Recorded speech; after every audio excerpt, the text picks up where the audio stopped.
Mm, But I actually think, the dynamics of the company change a lot when you end up opening up new offices. You end up you hire a different profile of person at 600 or even at 200 or 300 than you would hire at 1500. You're not mm, hiring your as many firsts of something. At 600, we were still hiring, hey, we're going to build out this team. We're going to go hire the first person to do something, or our first solutions engineer who's going to be focused on this type of client. So you're still we're in the first mode. mm, Um, and I think, when you get to be over 1,000-person company, you're attracting a different type of person. I wouldn't say any less mission driven. Obviously, we really anchored to what we were trying to hire for, being very similar from a like connection to the company.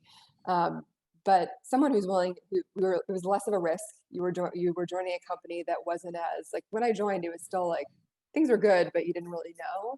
And so you were hiring, the tenth of something, and that's a mm, different profile of person. Someone who wants to be in a bigger team, who doesn't want to be the first person to have to build something out from scratch. And so I think because of that, we definitely shifted our hiring profile a ton, which shifts the company culture a little bit. But I think the one thing I will say is um, a lot of the DNA of the company, to our CEO's credit, like really stayed the same in terms of we had really tight alignment with our values. Those were still the North Star for us, and how we thought about building our culture throughout the entire process.